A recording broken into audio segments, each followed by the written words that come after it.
বৃষ্টি থামার দুদিন পরেও জলমগ্ন ইএম বাইপাসের ধারে অজয়নগর সার্ভিস রোড উদিতা আবাসন। নেই বিদ্যুৎ, চলছে না লিফট। ফ্ল্যাট ছেড়ে হোটেলে আশ্রয় বহু বাসিন্দার। দুর্যোগের পর ৪৮ ঘন্টা পেরিয়ে গেলেও এখনো বিদ্যুৎহীন গড়িয়াহাট আইটিআই চত্বর। কাউন্সেলিংয়ে নাজেহাল পড়ুয়া শিক্ষকরা। আলো নেই ট্রাফিক সিগন্যালেও। মেঘ কাটলেও ফের আসছে দুর্যোগ। পুজোয় প্রতিদিনই বৃষ্টির পূর্বাভাস। আজ বঙ্গোপসাগরে নতুন নিম্নচাপ তৈরির সম্ভাবনা। পঞ্চমী থেকে হতে পারে বৃষ্টি। বারাসাত ব্যারাকপুর রোডের নীলগঞ্জ মোড়ে আইনজীবীর হাতে আক্রান্ত টোটো চালক। সিসিটিভি বন্দি মারধরের ছবি। পাল্টা আইনজীবীর গাড়ি ভাঙচুর উত্তেজিত জনতার।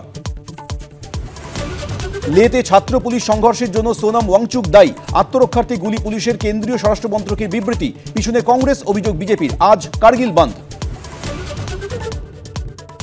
শারদোৎসবে সুরে সুরে কথার কেরামতি। পুজো র‍্যাপ দুপুর ১:৩০টায়। করুক মাথা থিম থিম দিনভর।